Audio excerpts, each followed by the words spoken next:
새벽 4시 알람이 울리기도 전 정임의 눈이 떠졌습니다. 68년을 살아오면서 몸에 밴 습관이었습니다. 손을 뻗어 알람을 끄고 일어나려는데 무릎에서 둔한 통증이 올라왔습니다.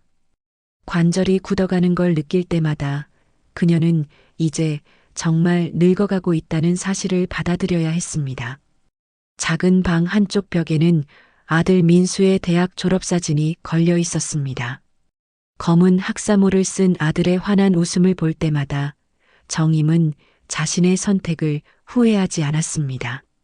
남편이 교통사고로 세상을 떠난 후 그녀에게는 오직 한 가지 목표만 있었습니다. 아들을 대학까지 보내는 것이었습니다. 민수 잘 되면 됐지.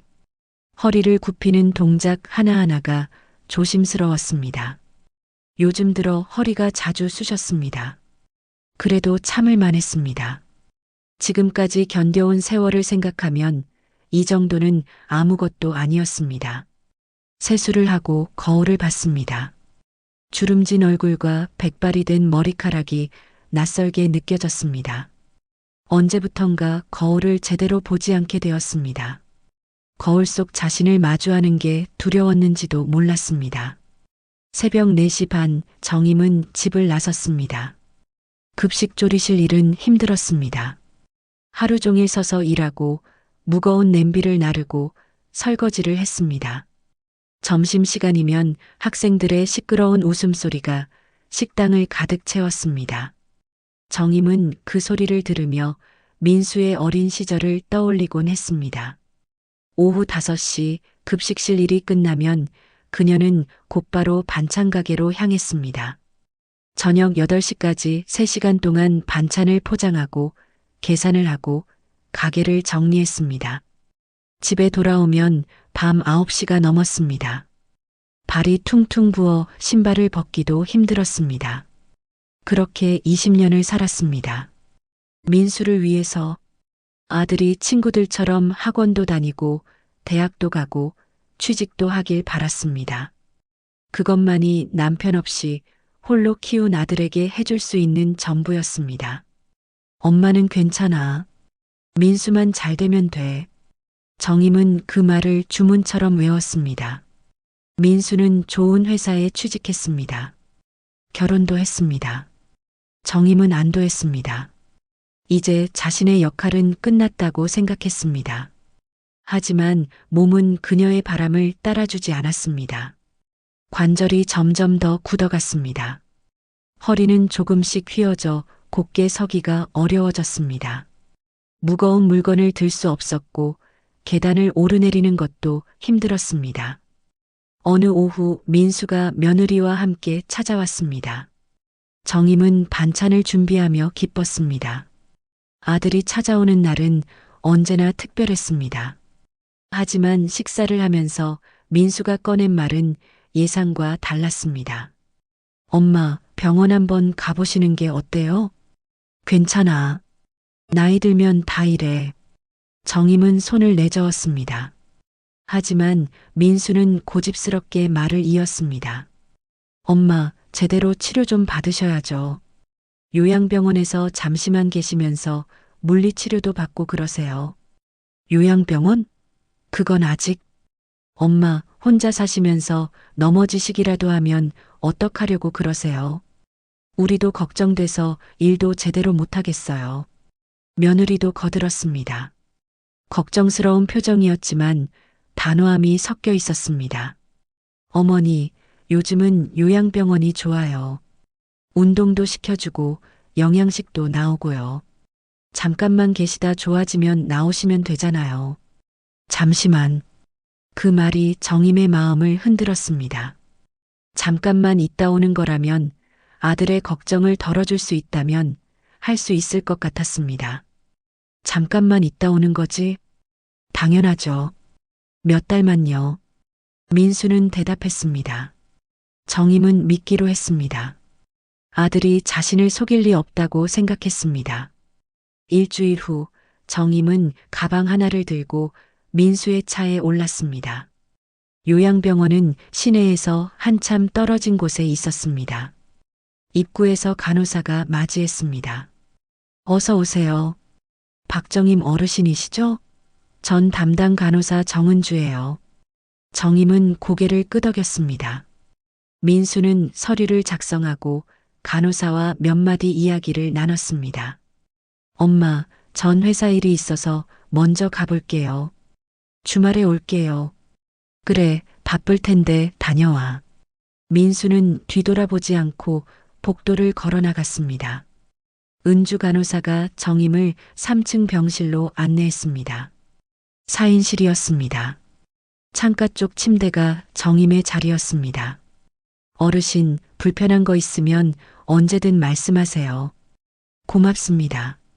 정임은 가방을 풀고 침대에 앉았습니다. 낯선 공간이었습니다.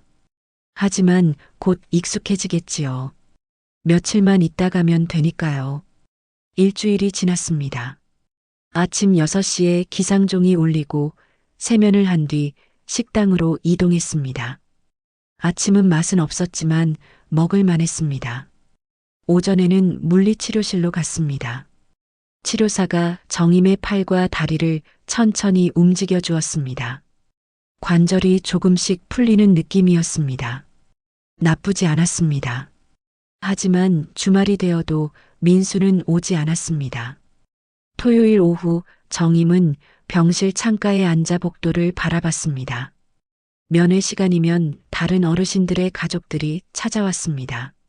손주를 데리고 온 며느리, 과일 바구니를 든 아들, 어머니 손을 꼭 잡고 있는 딸. 정임은 그 모습을 지켜보며 민수를 기다렸습니다. 저녁 6시가 되었습니다. 면회 시간이 끝났습니다. 민수는 오지 않았습니다. 정임은 핸드폰을 꺼내 전화를 걸었습니다. 신호음이 길게 울렸습니다. 6번째 신호음 끝에 민수가 받았습니다. 엄마, 왜요? 민수야, 오늘 안 와? 아, 오늘 회사에 급한 일이 생겨서요. 다음 주에 갈게요. 그래, 알았어. 전화가 끊어졌습니다. 정임은 핸드폰을 내려다봤습니다. 통화 시간은 23초였습니다. 다음 주가 되었습니다. 민수는 오지 않았습니다. 전화를 해도 바빠서라는 말만 돌아왔습니다. 한 달이 지났습니다. 2달이 지났습니다. 민수의 목소리는 점점 더 짧아졌고 전화를 받는 횟수도 줄어들었습니다. 정임은 서서히 깨달았습니다.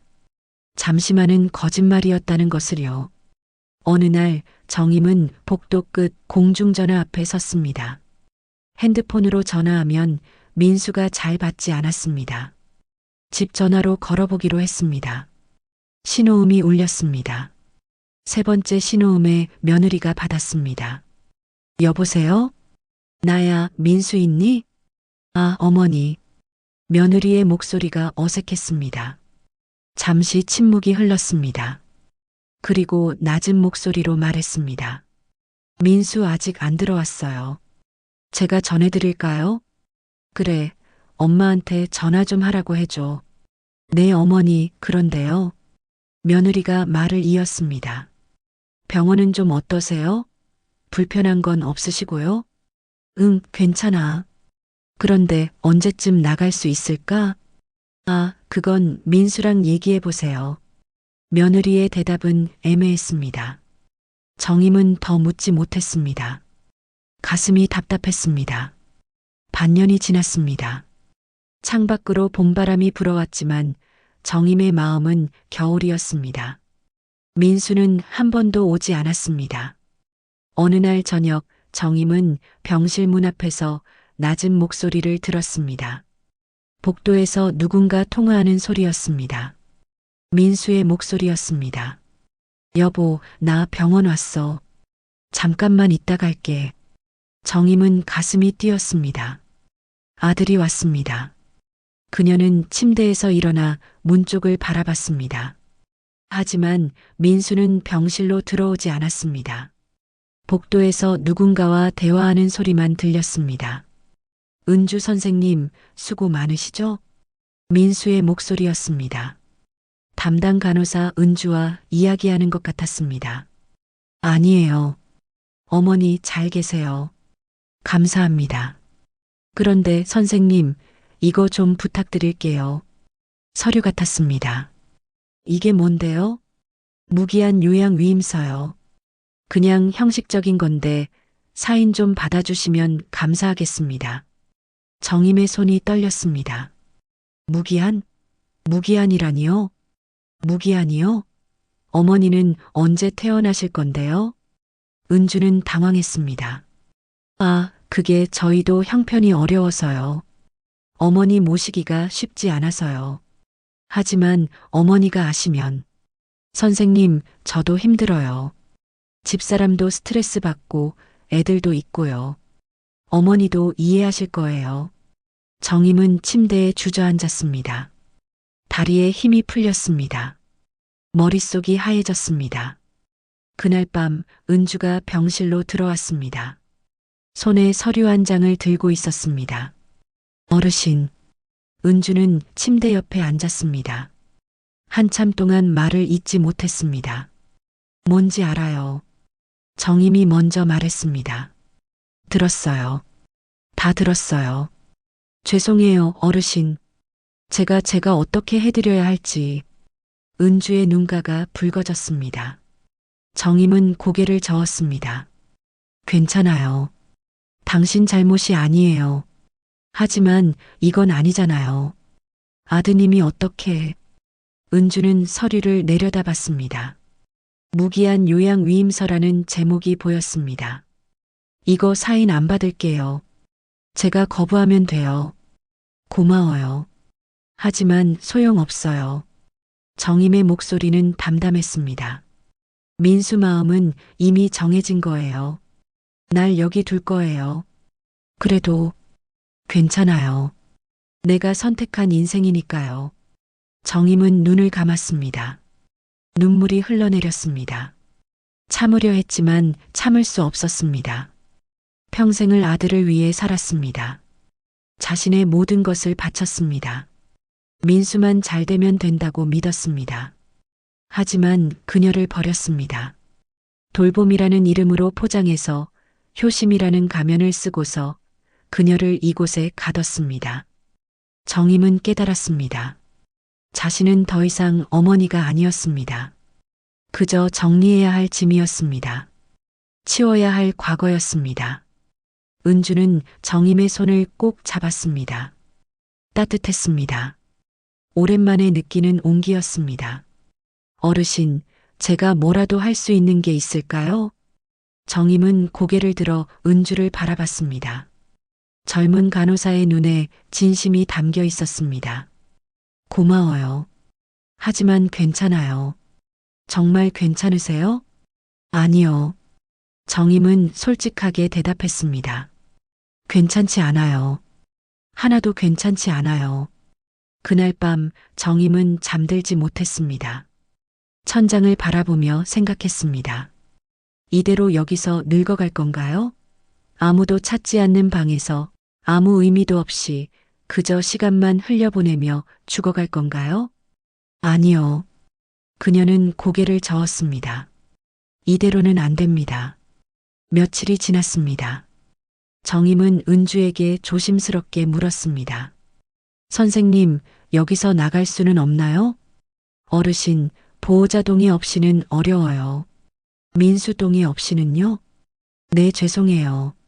정임은 고개를 끄덕였습니다. 예상한 대답이었습니다. 하지만 포기하지 않았습니다. 며칠 동안 병원 안을 관찰했습니다. 일주일 후 정임은 결심했습니다. 혼자서라도 나가기로 결심했습니다. 그날 저녁 정임은 은주를 불렀습니다. 선생님, 부탁이 있어요. 네, 말씀하세요. 내일 새벽에 날 좀 도와주세요. 은주는 정임의 얼굴을 봤습니다. 그 눈빛에서 무언가 단단한 결의를 읽었습니다. 무슨, 나갈 거예요.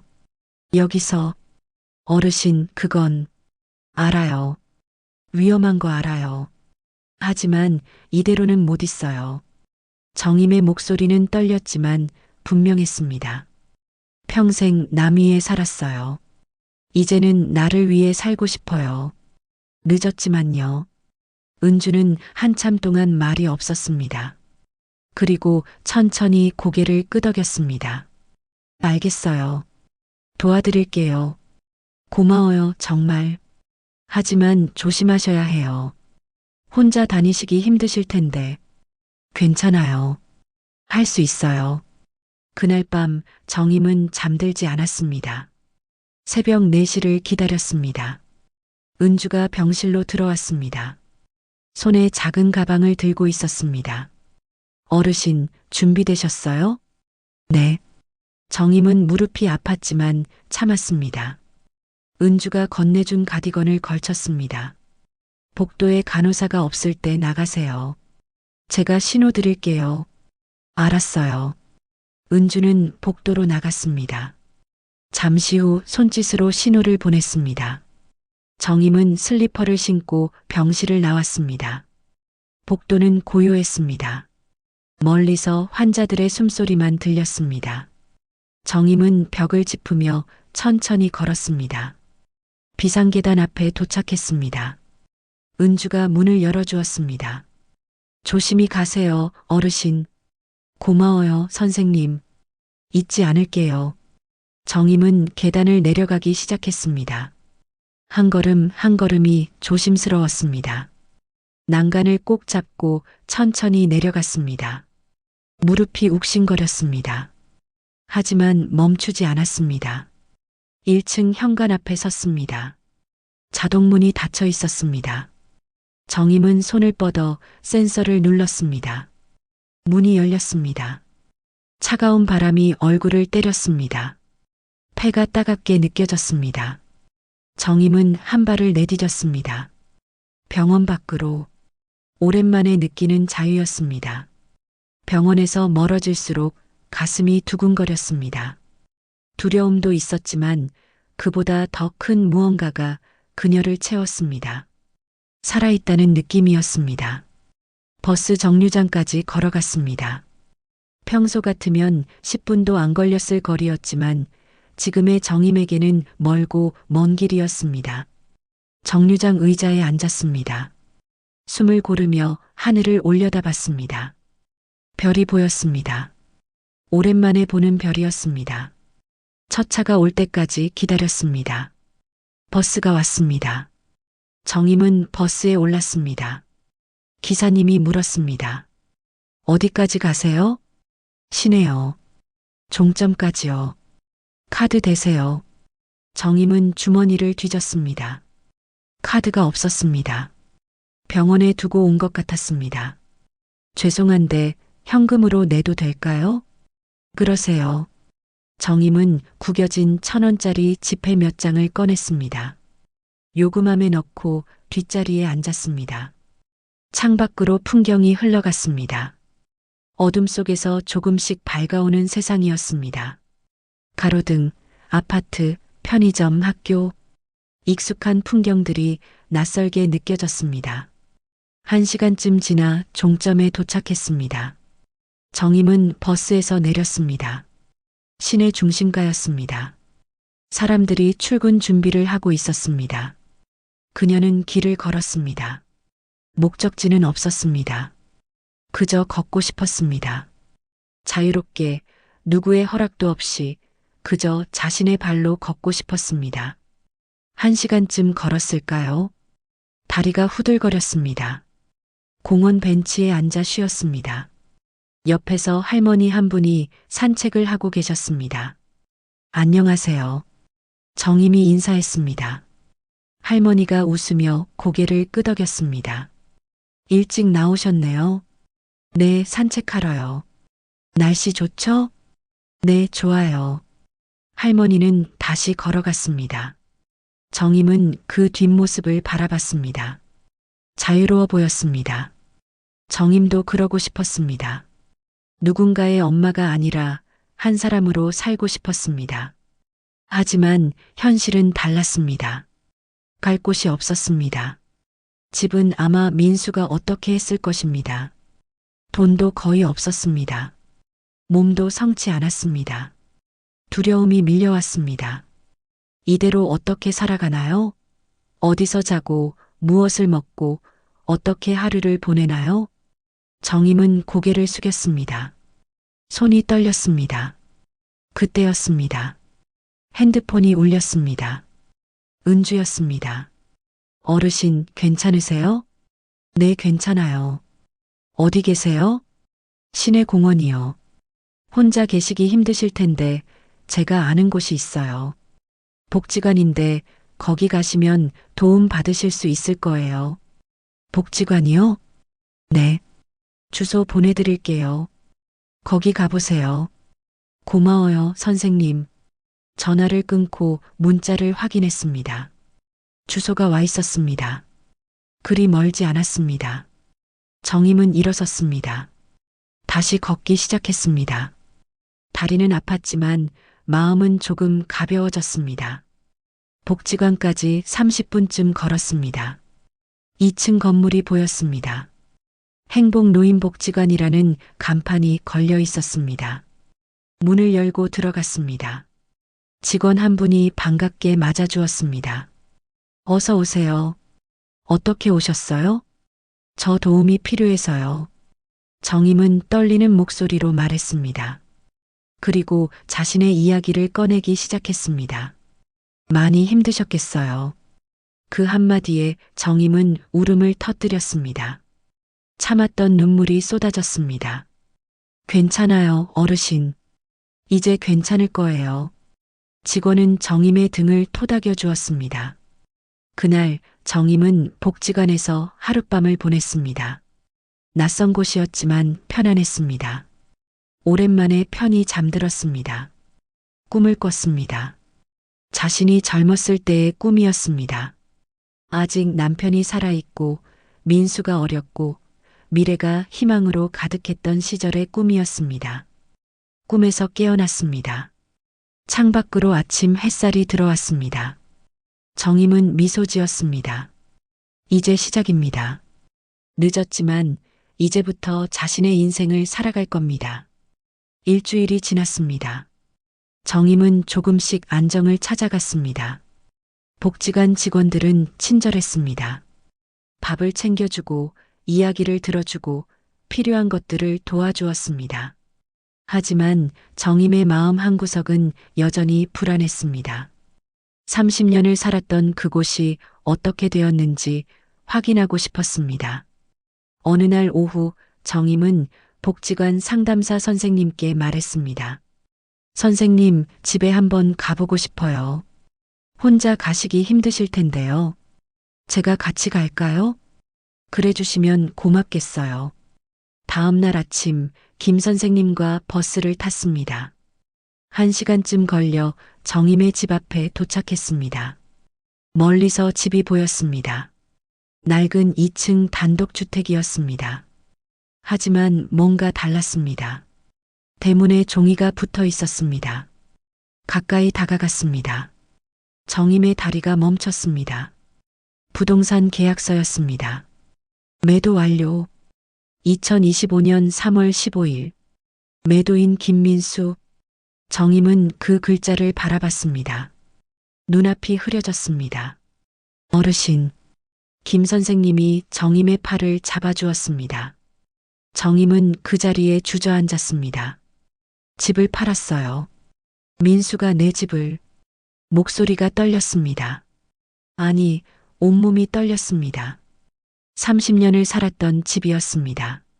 남편과 함께 마련한 집이었습니다. 민수를 키운 집이었습니다. 추억이 담긴 집이었습니다. 그런데 아들이 팔아버렸습니다. 어머니의 동의도 없이, 허락도 없이 그저 자기 이름으로 팔아버렸습니다. 어르신, 일단 일어나세요. 여기 앉아 계시면 안 돼요. 김 선생님이 정임을 일으켜 세웠습니다. 근처 카페로 들어갔습니다. 정임이 중얼거렸습니다. 왜 나한테 이럴 수 있을까요? 평생을 민수만 보고 살았는데. 어르신, 지금 당장 확인해 봐야 해요. 집이 아드님 명의였나요? 아니요. 내 명의였어요. 남편이 날 위해 내 이름으로 해줬어요. 그럼 아드님이 함부로 팔 수 없어요. 뭔가 잘못된 거예요. 사흘 후 정임은 경찰서에 갔습니다. 진술서를 작성했습니다. 아들 김민수가 어머니를 요양병원에 강제로 입원시키고 집을 무단으로 매도했습니다. 글씨를 쓰는 손이 떨렸습니다. 눈물이 떨어져 종이를 적셨습니다. 하지만 멈추지 않았습니다. 경찰은 즉시 조사에 들어갔습니다. 병원 기록, 부동산 계약서, 통장 내역을 확인했습니다. 모든 증거가 명확했습니다. 일주일 후 민수에게 출석 요구서가 발송되었습니다. 그날 저녁 정임의 핸드폰이 울렸습니다. 민수였습니다. 반년 만에 걸려온 전화였습니다. 엄마. 목소리가 떨리고 있었습니다. 민수야. 엄마 미안해요. 정말 미안해요. 정임은 눈을 감았습니다. 뭐가 미안한데? 다요. 엄마를 병원에 둔 것도, 집을 판 것도 엄마한테 너무 못했어요. 이제 와서 미안하다고 하면 다 되니? 엄마. 민수야, 넌 엄마가 뭔 줄 알아? 정임의 목소리는 차분했습니다. 엄마는 내가 힘들 때 언제든 기댈 수 있는 사람이야. 하지만 짐은 아니야. 치워야 할 물건도 아니고. 알아요, 엄마. 제가 잘못 생각했어요. 넌 엄마가 당연히 참아줄 거라고 생각했지. 엄마니까. 민수는 말이 없었습니다. 민수야, 엄마도 사람이야. 아프고 외롭고 슬프고 그래. 죄송해요, 엄마. 이제 엄마는 엄마 인생 살 거야. 너 없이도. 전화가 끊어졌습니다. 정임은 핸드폰을 내려놓았습니다. 눈물이 흘렀지만 후회하지 않았습니다. 한 달 후 조정이 열렸습니다. 정임과 민수가 마주 앉았습니다. 민수는 수척해 보였습니다. 어머니, 정말 죄송합니다. 민수가 고개를 숙였습니다. 집은 다시 어머니 명의로 돌려놓겠습니다. 그리고 병원비도 다 드리겠습니다. 그래. 정임은 짧게 대답했습니다. 조정위원이 물었습니다. 어머니, 아드님이 사과하고 배상하겠다고 하는데 합의하실 의향이 있으신가요? 정임은 민수를 바라봤습니다. 아들의 얼굴을 오래 들여다봤습니다. 민수야. 네, 엄마. 엄마는 내가 잘 되길 바라. 지금도 그래. 민수의 눈에 눈물이 고였습니다. 하지만 더 이상 엄마 인생을 내 인생에 묶어두지 마. 각자 살자. 그게 진짜 효도야. 서로 독립된 사람으로 존중하는 거. 정임은 조정위원을 향해 고개를 끄덕였습니다. 합의하겠습니다. 정임은 오랜 시간 희생했다. 남편을 위해, 아들을 위해. 하지만 이제는 알았습니다. 자신을 잃어버린 사랑은 사랑이 아니라는 것을요. 진짜 사랑은 서로를 독립된 존재로 존중하는 것이었습니다.